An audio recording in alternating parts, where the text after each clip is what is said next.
We have a giant triple mushroom, or plus one dome. It's a combination of 3 different mushroom species. One being the fly agaric, Amanita muscaria, which is the famous red and white mushroom with the white dots on top of the red head. And then we have 2 other species. It happens to be a completely white mushroom, 1/4 of the sculpture, which is a Tricholoma species. And then the other one is a kind of stinkhorn, very beautiful one, which has a kind of veil that goes like this, as if it would be blown by the wind. I make these combinations, or collage, as you can say, by putting mushrooms of different heights together. They're always a clash of forms. And it's always half a fly agaric, which is an interesting mushroom in many ways. I don't even know where to start, but already the name is very interesting. Fly agaric, the name fly is also like in French as Amanitumusch. In German is Fliegenpilz, Fliege is the fly. Musch is also the fly. In Russian is Muchamor, Mucha is the fly. So like basically in every language the fly appears. And you would think this is because they use the mushroom as an insecticide.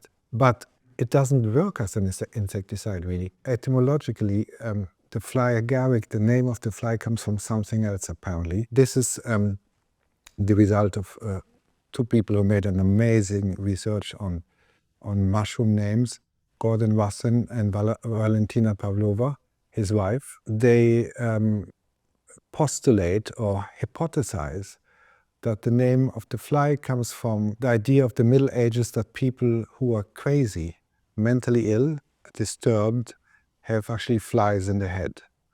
And the way of treating them was trepanation, making a hole in the head so the flies could come out. And this mushroom makes you crazy.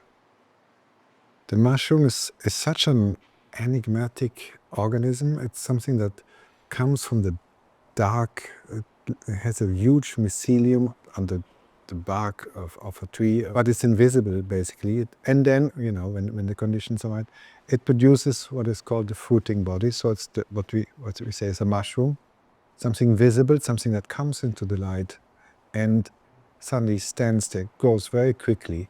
It's like an appearance really. And there's something very mysterious to it. I started with mushrooms, with turning mushrooms, small natural sized mushrooms. If you go in the forest or somewhere where there's like a patch of nature, it can just be a garden, it could be, like a park, and you see a turning mushroom, I think it would be very hard to understand what is going on. So I started like this, and then I made them bigger and upside down. That's the upside down mushroom room that is now permanently installed at Fondazione Prada.